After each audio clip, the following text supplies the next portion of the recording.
부천서북교회의 화요기도에 함께하시는 모든 성도님 여러분들 환영합니다. 찬미가 225장 빈들의 마른 풀같이 함께 찬양하겠습니다.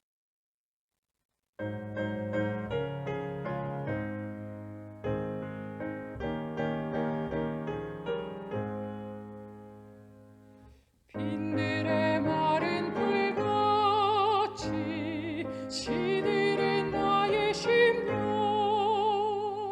주님의 허락한 성령 간절히 바랍니다. 가물음이 마른 땅에 단비를 내리시되 성령의 단비를 부어 새 생명 주옵소서.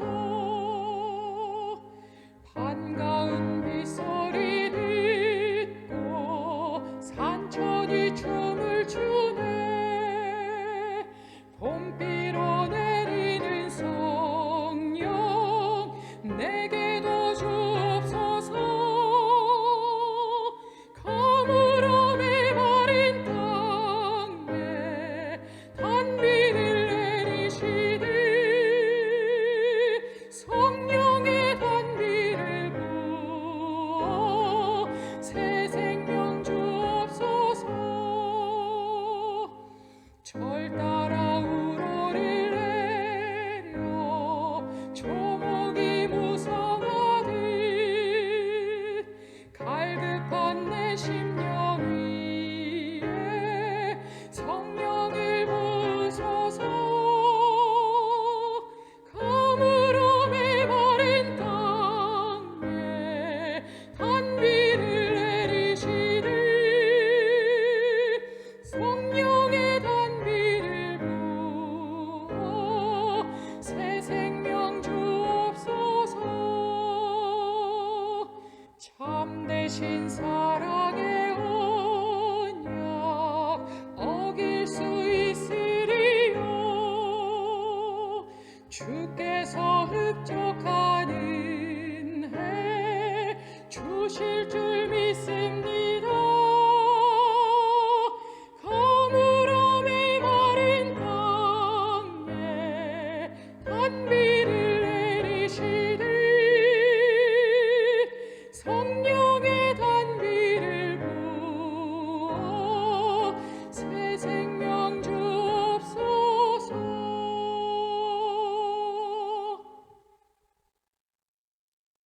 성도님 여러분들 안녕하세요.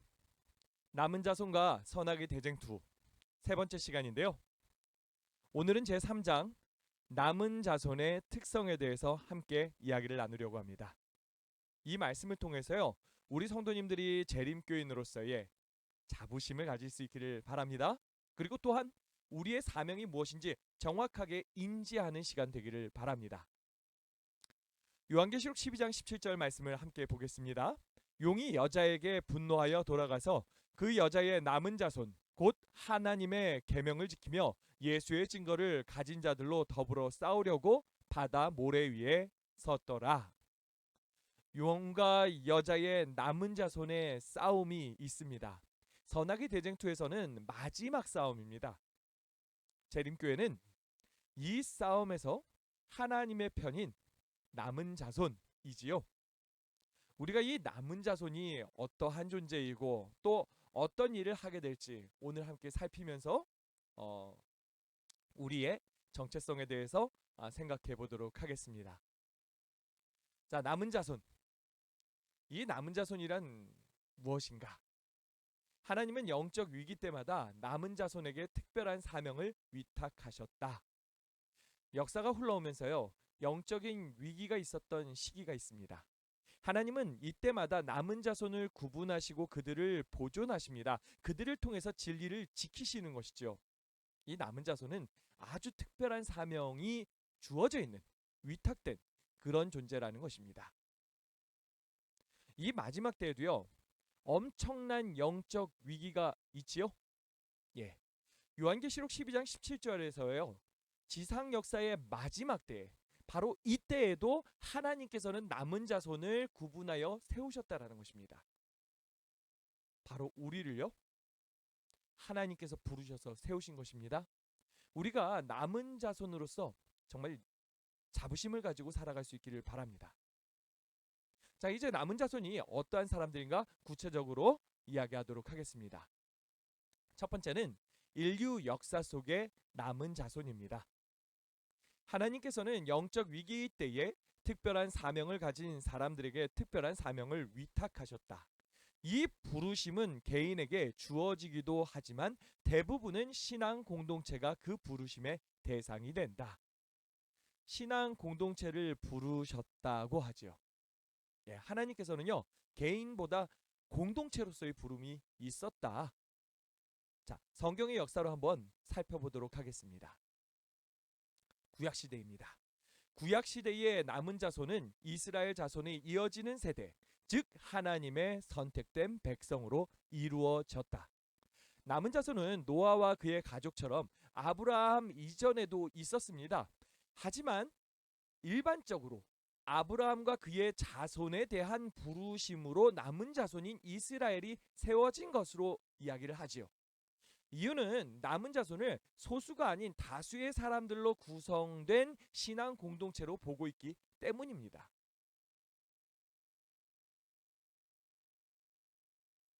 남은 자손이란 용어는 여러 세기에 걸쳐서 계속 이어진 하나님의 택함 받은 백성으로서의 이스라엘 민족이 연속된 세대들을 일컫는 데서 유래하였다. 이 신실한 남은 자손은 아브라함과의 처음 맺어지고 후에 시내산에서 확정된 언약에 담긴 하나님의 약속과 특권과 의무의 상속자였다. 이 남은 자손은 배신, 전쟁, 포로, 생활, 질병, 기근 등과 같은 재난 중에서 살아남은 이스라엘 백성으로 은혜 가운데서 보호하심을 받음으로 계속해서 하나님의 택함 받은 백성으로 살아갈 수 있었다. 예, 남은 자손은요 이렇게 하나님의 보호하신 가운데 인도하신 가운데 계속해서 유지될 수 있었다라는 것입니다. 하나님께서 이 마지막 때에 이 재림교회를 사명을 가진 남은 자손으로서 선택하셨습니다. 우리는 사명을 가진 자지요. 자, 그럼 우리는 어떻게 살아갈 것인가? 우리가 이것을 조금 더 명확하게 이해하기 위해서 비가시적 교회와 가시적 교회라는 개념을 함께 이해하기를 바랍니다. 교회는 크게 두 가지 형태로 분류가 되는데요. 우리의 눈으로 그 존재를 확인할 수 없는 무형교회, 그리고 눈에 보이는 유형교회가 있습니다. 비가시적 교회란 보편적 교회라고도 불리는 비가시적 교회는 전 세계에 퍼져 있는 모든 하나님의 백성으로 구성된다. 이 교회는 가시적 교회 안에 있는 신자들과 비록 어떤 교회 조직에 속하지는 않았을지라도 그리스도께서 자신들에게 주신 모든 빛을 따르는 많은 사람들을 포함한다. 예수님을 믿는 모든 교회가 다 이 비가시적 교회, 무형 교회에 속하게 되는 것입니다. 보편적 교회는 그리스도를 진실히 믿는 모든 사람으로 구성되지만 배도가 만연한 시대인 마지막 때에 한 남은 자손이 하나님의 계명과 예수의 믿음을 지키도록 불러냄을 받았다. 이 보편적 교회가요 정말 하나님을 신실히 믿는 사람들로 구성되어 있는데 그 가운데에서도 누가 숨어 있는 거예요? 신실하지 못한 배도자들이 숨어 있는 것입니다. 그래서 하나님께서 이 남은 자손을 구별하셔 가지고 하나님의 계명과 그 예수의 믿음을 지키도록 사명을 주셨다라는 것이죠. 그래서 이 남은 자손은 이제 유형 교회가 되는 거겠죠. 눈에 보이기 시작하는 교회가 될 테니까요. 자, 함께 봅시다. 가시적 교회는 봉사를 위해 조직된 하나님의 교회이다. 이 교회는 세상의 복음을 전파하라는 그리스도께서 주신 대사명을 성취하고 그분의 영광스러운 재림을 위하여 사람들을 준비시킨다. 우리들은 이 유형 교회로서 이러한 사명을 가지고 있는 것이죠. 자, 가시적 교회와 비가시적 교회 어떻게 좀 개념이 좀 잡히십니까? 조금만 더 나아가 보도록 하겠습니다. 비가시적 교회는요 하나님의 부르심에 응답한 개인들로 구성된 교회입니다. 반면에 가시적 교회는 처음부터 하나님께 특별한 사명을 위탁받은 공동체 교회입니다. 그래서 이 가시적 교회의 사명은 공동체 전체에게 주어져 있습니다. 비가시적 교회는요, 시대와 장소를 막론하고 구원받은 모든 하나님의 자녀가 구성원이 되기 때문에 언제나 하나의 교회이지요. 하지만 가시적 교회는 특별한 사명을 부여받은 신앙 공동체로 각각 다른 시대에 독립적으로 존재하는 여러 개의 교회입니다. 구약의 이스라엘 민족이요, 신약의 초대교회, 종교개혁 시대의 개신교회 전부 다 뭐예요? 가시적 교회. 그렇죠? 그러면서 요한계시록 12장 17절에 남은 자손, 바로 우리들 역시도요, 가시적 교회라는 것이죠. 이 교회, 이 공동체들, 이 신앙 공동체들이, 이 가시적 교회들이요, 사명을 완수한 공동체도 있지만 완수하지 못한 공동체도 있습니다. 또한 이 공동체 안에는요, 참 신실한 사람들도 존재하지만 신실하지 못한데 그냥 섞여 살고 있는 무리들도 함께 존재하고 있다라는 것입니다. 자, 이제 요약을 해보도록 하겠습니다. 비가시적 교회는 구원받은 개인들로 구성된 교회이며, 가시적 교회는 사명 수행을 위해 하나님의 부르심을 받은 신앙 공동체이다. 비가시적 교회의 구성원 중에는 조직된 교회에 전혀 속한 적 없는 사람들도 있다. 그렇죠? 한 번도 교회 안 나갔어도 하나님 믿고 있으면 다 이 비가시적 교회, 무형교회에 속하고 있는 것이죠. 반면에 가시적 교회의 구성원 중에는 참 하나님의 자녀가 아닌 섞여 사는 무리가 있을 수도 있다. 예. 우리 가시적 교회 안에서요, 정말 하나님 열정적으로 믿고 있는 사람들도 있지만 그저 섞여 있는 사람들도 존재할 수 있다라는 것입니다. 남은 자손은 인류가 타락한 후에 이 세상에 존재해 왔던 가시적 교회 중에 하나이다. 따라서 남은 자손의 핵심 가치는 그들의 사명에 있다.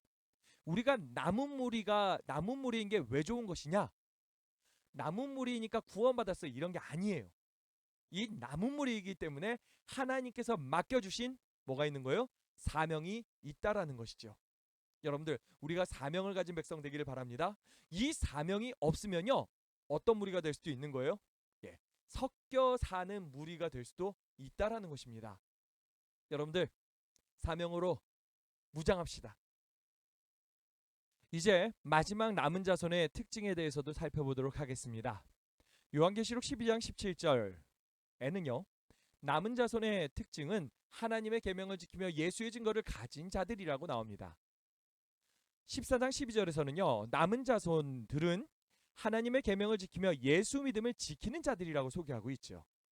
그래서 마지막 시대의 남은 자손은 세 가지 특징을 지니게 되는데요, 하나님의 계명을 지키며 예수의 증거를 가지고 예수의 믿음을 지키는 자들이라고 소개하고 있는 것입니다. 하나씩 살펴보도록 하겠습니다. 먼저 하나님의 계명을 가진 것. 자, 마지막 시대의 남은 자손이 하나의 신앙 공동체로서 하나님의 계명을 존중하고 그것들을 준수하는 것은 어떤 율법주의적인 의미에서가 아니라 그것들이 참된 신자의 마음에 거하는 하나님과 그리스도의 성품의 계시이기 때문이다. 예, 어떤 이들은요, 제7일 안식일 예수재림교회가 율법주의자라고 평가를 하는 교회들도 있죠. 뭐 안식일 지키고 뭐 이렇게 막 음식물 막 하고, 그래서 율법주의라는 그러한 시각으로 우리를 매도해버리는 경우가 있습니다. 하지만 절대 그거는 아니지요. 우리가 그렇게 하는 이유는요, 무엇 때문입니까? 우리는 구원받은 사람들이기 때문에, 우리가 주님께서 주신 그 구원에, 그 사랑에 감격하여서 우리는 주님이 원하시는 대로 살아가겠다 하는 사람들인 것입니다. 그래서 우리 힘으로 하려는 것이 아니라 누구의 힘으로요? 예, 성령께서 우리에게 임하시고 성령이 우리에게 이 일들을 이루어 주신다라는 믿음을 가지고서 우리가 말씀에 순종해서 살아가고 있는 것이잖아요. 예, 우린 이 계명 준수를 통해 가지고요, 하나님께 영광을 돌리기 위해 살아가는 사람들이라는 것입니다. 대쟁투의 핵심 쟁점 중 하나는 하나님의 율법이다. 사탄의 목표는 하나님의 율법을 전복시키는 것이다. 마지막 싸움의 쟁점 또한 하나님의 율법이다. 개인은 최종적으로 하나님이 만드신 율법과 사람이 만든 율법 중 하나를 선택해야 한다. 그래서 우리는 어떠한 선택을 하고 있습니까? 하나님이 만드신 율법을 선택하는 것 아니겠습니까? 하나님의 율법에 대한 전쟁은 하늘에서 시작되었고 그 전쟁은 세상 종말까지 계속될 것이다.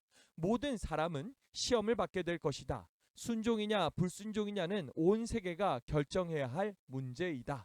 모든 사람은 하나님의 율법과 사람의 율법 중에 어느 하나를 선택하라고 요구를 받게 될 것이다. 그때 분리의 선은 그어질 것이며 거기에는 오직 두 가지 부류의 사람밖에는 없을 것이다.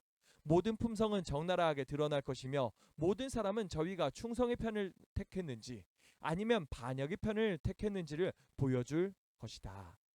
자, 우리가 마지막에 어느 편에 서 있기를 원하십니까? 저는요, 우리 모두가 충성의 편에 서 있기를 바랍니다. 그것은 마지막 때 정하는 게 아니라 언제부터요? 지금부터 계속해서 그렇게 살아갔느냐라는 부분인 것이죠. 우리가 정말 하나님의 사람으로서 하나님께 영광을 돌리며 또 하나님의 이 계명이 정말 하나님의 그 공의와 사랑을 드러내고 있다는 것을 우리의 삶을 통해서 증명되기를 바랍니다. 세상에는 예수 그리스도의 피 묻은 깃발 아래 서 있는 사람들과 반역의 검은 깃발 아래 서 있는 사람들, 오직 이 두 부류의 사람만이 존재한다. 요한계시록 12장에는 순종하는 자들과 불순종하는 자들 사이에서 벌어지고 있는 대쟁투가 묘사되고 있다. 우리가 이 순종하는 자들의 자리에 앉기를 바랍니다. 정말 예수님의 사랑에 감동했기 때문에 이 길이 쉽지 않아요. 어려워요. 힘들어요. 하지만 그 사랑의 감동으로 우리는 그곳에 선다. 우리의 부족한 힘은 주님께서 메꿔주신다. 주님께서 붙들어 주신다. 인도하신다. 우리에게 이 믿음이 있기를 바랍니다. 자, 남은 자손이여 하나님의 계명을 지켜야 되는 이유 4가지. 예수님이 지키신 이유와 동일하다. 자기 자신을 위한 것이 아니다. 오직 아버지의 영광을 위해서 지키는 것이다. 사탄의 주장을 반박하고 하나님의 율법을 옹호한다. 예수님께서 끝까지 하신 일이 이 일 아닙니까? 그래서 다 이루었다라고 말씀하셨던 거죠. 우리 역시 마찬가지입니다. 이 땅에서요, 정말 하나님은 사랑이셨고 하나님은 공이셨다. 우리의 삶을 통해서 증명하고 우리 역시도 마지막에 주님 덕에 다 이뤘습니다라는 고백을 함께 할 수 있기를 바랍니다. 하나님의 그 품성이, 하나님의 공의의 사랑이 우리를 통해서 또 한 번 옹호될 것입니다. 꼭 그렇게 되었으면 좋겠습니다. 자, 마지막 이 남은 자손의 특징 2번째는요, 예수의 증거입니다. 이 예수의 증거로서 우리는 무엇을 이야기합니까? 예언의 신을 이야기하죠. 자, 함께 보겠습니다. 예수의 증거는 2가지 의미로 해석할 수 있는 용어이다. 그 중 하나가 그리스도인이 전하는 예수 그리스도에 관한 증거이며, 우리가 예수님 전할 때 하는 것이 증거하는 거예요. 그죠? 다른 하나는 예수 그리스도로부터 시작하여 선지자들을 통해서 그의 교회에 전해진 증거이다. 이 2번째 의미로서의 예언의 신이 있는 것이죠. 예수의 증거는 대언의 영이다 하면서 나오죠. 선지자를 통하여 교회에 전해진 증거는 재림교회에서 예언의 신이라는 용어로 사용되고 있습니다. 자, 이 예언의 신이란 것이 무엇이죠? 하나님이 선지자를 통해서 사람들에게 주신 모든 영감받는 기별을 의미하는 것입니다. 여기에는 성경도 포함되는 거죠. 하지만 요한계시록 12장 17절의 예수의 증거는 이 남은 자손에게 주어진 특정한 기별이라는 것입니다. 성령의 은사들 중에 하나는 예언하는 것이다. 이 은사는 남은 교회임을 확인하는 표징이며 그것은 엘렌 화이트의 봉사를 통해 나타났다. 그래서 재림교회에서는 예언의 신이라는 용어를 엘렌 화이트의 저수를 가리키는 대명사로 사용하고 있다. 그래서 저희 교회가 이 예언의 신을 가지고 있는 것입니다. 그런데 이 화이트의 글들은요, 정말 놀랍다라고 생각을 합니다. 화이트이 공부를 많이 하진 못했어요. 초등학교밖에 못 나왔거든요. 하지만 그럼에도 불구하고요, 그녀가 수많은 기록들을 남깁니다. 의료, 가정, 그 외에도 여러 이야기들. 뭐 제가 제일 좋아하는 건 이제 청소년들 교육하는 방법, 자녀 교육법 뭐 이런 것들이죠. 그리고 청년들에 대한 기별들도 있고요. 근데 정말 놀라운 것은요, 이 시대에 지금 200년이나 지난 이 시대에도 통용될 만큼 탁월하다라는 것이죠. 예.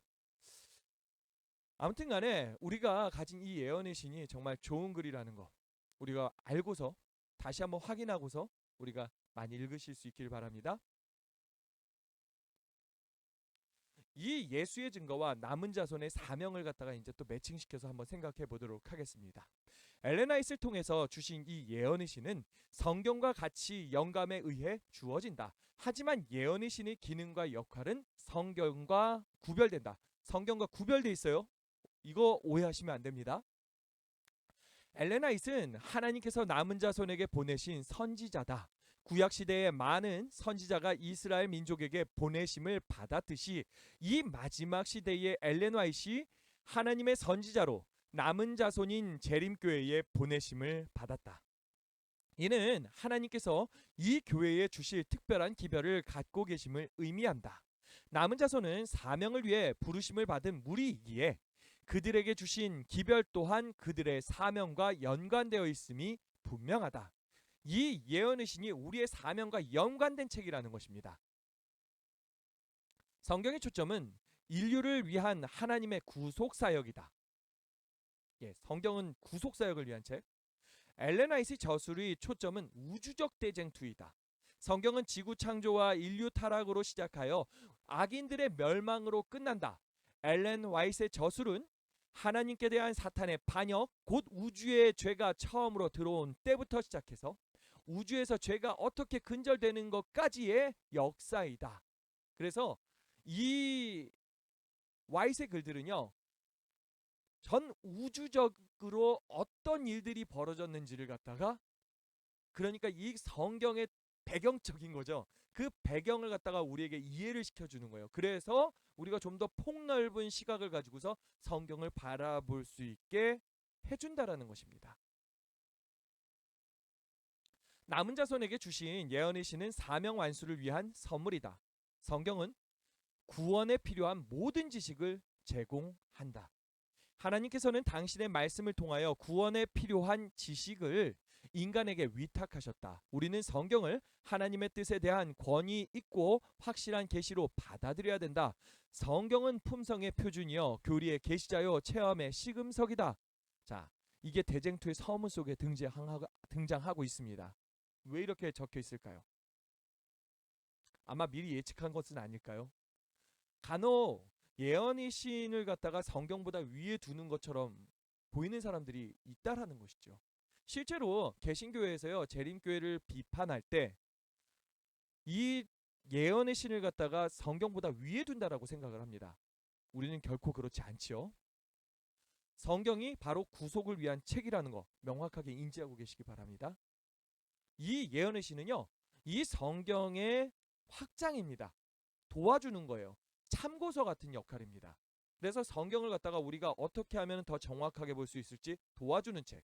그러면서도 이 성경의 개념들을 더 넓은 그 우주적 개념, 우주적 관점과 죄의 시작과 끝이라는 그 관점 속에서 보게 해주는 것이죠. 그러면서 우리가 이 십자가에서 우리가 봤잖아요. 십자가에서 무엇이 증명됐다고요? 하나님의 공의와 사랑이 완전하게 증명됐다는 거. 우리가 이걸 통해서 보는 거거든요. 그리고 우리의 삶을 통해서 하나님께서 결국에 공의와 그 하나님의 공의와 사랑이 증명되어야 한다는 거. 우리가 이것을 통해서 사명을 깨닫게 되는 것이잖아요. 하나님께서는요, 이 선악의 대쟁투의 마지막 싸움을 위하여 부르심을 받은 이 남은 자손을 위한 승리의 지침서로서 이 예언의 신을 활용하고 계신다라는 거죠. 이 지침서에서요, 대쟁투의 역사, 사탄의 전략, 사탄 편에서 싸우는 자들의 신원, 남은 자손의 그 승리 전략들이 다 기술되어 있어요. 우리는 그래서 읽어야 되는 것입니다. 우리가 절대로 오해하지 마십시오. 예언의 신은 절대로 성경을 대신할 수 없어요. 성경은 구원에 필요한 모든 지식 제공. 예언의 시는 이를 보게 하는 참고서. 잊으시면 안 됩니다. 몇 번 반복하지요? 예. 분명한 우리가 생각을 가지고 이러한 생각들을 가지고서요. 우리가 예언의 신을 잘 연구해 나갈 수 있기를 바랍니다. 그래서 사명자 될 수 있으면 좋겠어요. 마지막으로 남은 자손의 특징 그 세 번째는 예수의 믿음입니다. 성도들의 인내가 여기 있나니 저희는 하나님의 계명과 예수 믿음을 지키는 자니라. 이 예수 믿음을 두 가지로 번역할 수 있습니다. 첫 번째는 예수의 믿음, 두 번째는 예수에 대한 믿음입니다. 이 예수에 대한 믿음이라는 것은요, 예수님을 개인의 구주로 영접한 모든 사람들이 갖는 믿음입니다. 누구라도 가질 수 있습니다. 그래서 남은 자손만의 특징이라고 이야기하기는 굉장히 어렵죠. 보편교회에 속한, 무형교회에 속한 모든 신실한 그리스도인들 다 예수에 대한 믿음 가지고 있죠. 그렇습니다. 그래서 이 남은 자손의 특징으로서의 예수의 믿음은요, 예수님께서 소유하고 계신 그 믿음 그대로를 가지고 있는 우리가 되는 것입니다. 남은 자손이 지키는 예수 믿음은 바로 이 같은 종류의 믿음인데, 이는 그들이 예수께서 소유하셨던 믿음과 유사한 믿음을 소유한 것으로 특징 지어지기 때문이다. 우리는 그분을 따르기로 선택하여야 한다. 우리는 매일의 삶에서 양떼가 목자를 신뢰하고 따르듯이 그분의 모본을 따라야만 한다. 그분이 행하신 일들을 우리도 행하여야만 한다. 우리가 그분과 같이 되기를 애쓰고 우리의 뜻을 그분의 뜻에 조화시키기 위해 노력한다면 우리는 그분을 드러내 보이게 될 것이다. 우리는 예수님이 가지셨던 그 믿음, 그 모습 그대로를 우리가 가지기를 바랍니다. 그 믿음을 가지고요, 예수님이 가지셨던 그 믿음을 가지고 예수님이 하셨던 것처럼요, 하나님을 끝까지 의지하고 순종하면서 나아가는 것이죠. 예수님이 소유하신 믿음은 어떤 믿음이었는가? 또한 그 믿음을 어떻게 행사하셨는가? 다른 사람의 구원, 하나님께 영광, 마귀의 일을 멸하심. 예수의 믿음의 관심사는 오직 이 세 가지였습니다. 예수의 믿음은 자신의 구원이나 영생을 위한 믿음이 아니다. 예수님이 이 땅에 오신 목적은 자기 목숨을 많은 사람의 대속물로 주려는 것이었다. 죽음은 둘째 사망이다. 예수님은 끝까지 다른 사람의 구원을 위한 삶을 사셨다. 예수님은 진심으로요, 백성들을 구원하시고 싶으셨습니다. 어떻게든 살리고 싶으셨죠. 예수의 믿음은 또한 하늘 아버지를 영화롭게 하는 믿음이었다. 기도 응답의 목적도 아버지께서 영광을 받으시는 것이었다. 예수님의 생애는 아버지를 이 세상에서 영화롭게 하셨다. 예수님은 자기 영광이 아닌 전적인 하늘 아버지의 영광을 위해 믿음을 행사하셨다. 예수님은요, 자신의 모든 것으로 하나님 이름을 높이기를 원하셨습니다. 마지막으로 예수의 믿음은 사명을 성취하는 믿음이었다. 예수님의 사명은 이중적 사명이다. 그중 하나는 잃어버린 자를 찾아 구원하는 것이다. 인류를 위한 계획으로 십자가에서 대속적 죽음으로 성취하셨다.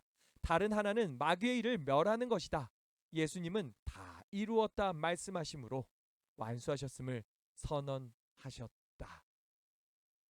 결국 예수님은 이렇게 승리하셨지요. 반면 마귀의 일들이 있습니다. 사탄은 하나님의 품성과 죄의 성질과 대쟁투에 걸려있는 진정한 문제를 잘못되게 나타내기 위하여 끊임없이 노력하고 있다. 그의 궤변은 하나님의 율법에 대한 의무관념을 박약하게 하여 사람들에게 죄를 범하게 만든다. 동시에 그는 사람들이 하나님께 대하여 그릇된 관념을 갖게 함으로 하나님을 사랑하기보다 그분을 싫어하고 두려워하게 만든다. 사탄은 끊임없이 하나님의 율법과 품성을 왜곡하고요. 하나님의 통치권에 도전하였습니다. 하지만 이런 주장은 십자가에서 반박되었습니다. 그 결과 사탄의 패배와 그리스도의 승리가 확정되었지요. 그리고 하나님의 율법과 품성이 온 우주 앞에서 옹호되게 되는 일이 벌어졌습니다. 이렇게 마귀의 일을 멸하셨던 것입니다. 자, 이 예수의 믿음에 대한 결론을 지어볼까요? 마지막 남은 자손은 예수에 대한 믿음뿐 아니라 예수의 믿음도 지키는 무리입니다. 예수의 믿음은 예수께서 이 땅에 계실 때 소유하고 행사하셨던 믿음 그대로의 모습을 의미하는 것이죠. 예수의 믿음을 지키는 마지막 남은 자손은요, 예수께서 이 땅에 계실 때에 행사하셨던 믿음과 그 유사한 믿음을 행사하는 무리입니다. 자, 그래서 예수님의 믿음이 무엇이라고 했지요?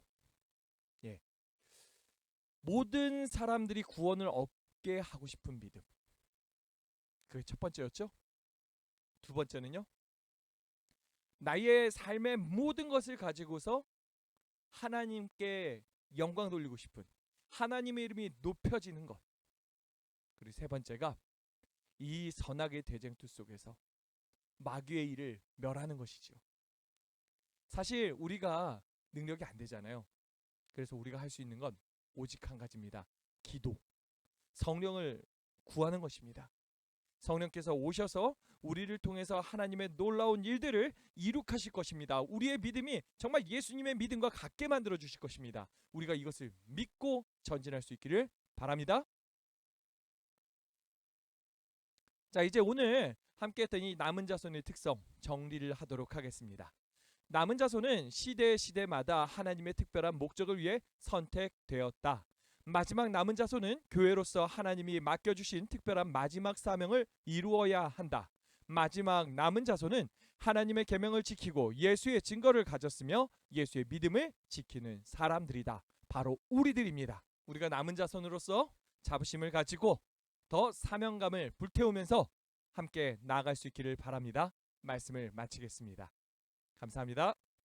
함께 개인 기도하는 시간을 갖겠습니다. 음악이 마칠 때까지 이 앞에 있는 기도 제목으로 기도해 주시길 바라고요.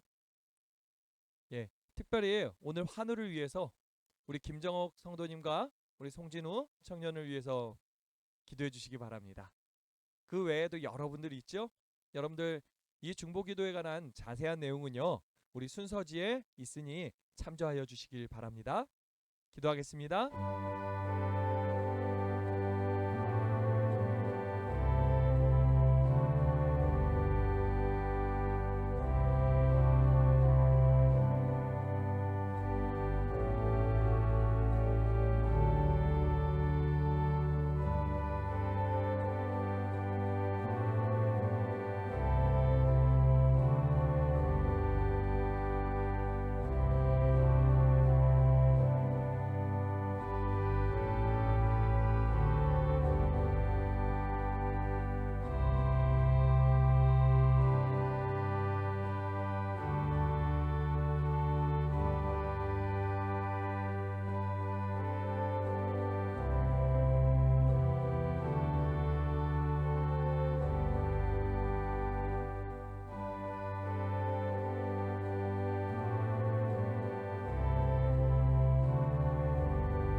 함께 기도하겠습니다.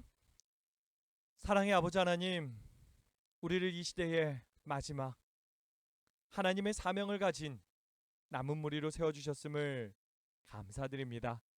우리가 사명을 더욱더 분명히 할 수 있게 도와주시고 우리가 이 사명을 이룰 수 있는 사람들,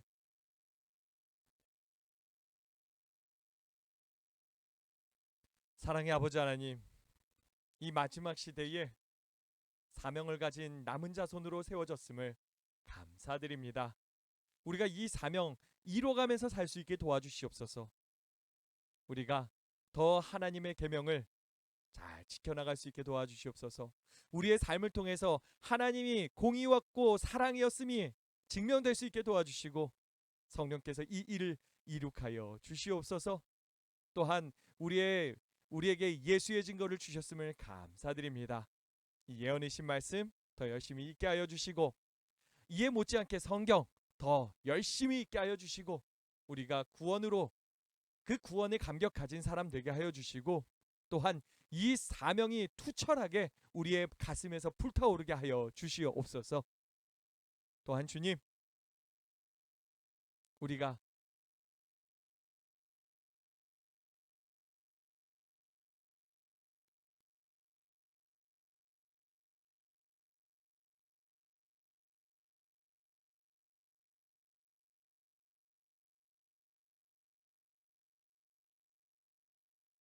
우리가 예수의 믿음을 가지게 하심을 감사드립니다. 예수님을 더욱더 온전히 믿게 하여 주시고 더 나아가서 예수님이 가지셨던 그 믿음, 우리가 그 같은 믿음 가질 수 있게 소망합니다. 더욱더 주님의 모본을 따라갈 수 있게 도와주시옵소서. 주님, 우리의 이 연약함에 성령을 더하셔서 우리가 강력한 인생 되게 하여 주시고 이 성령으로 말미암아 이 사명 잘 이뤄나갈 수 있게 도와주시옵소서. 주님 늘 함께 하심을 감사드리며 사랑의 예수님 이름으로 기도합니다. 아멘.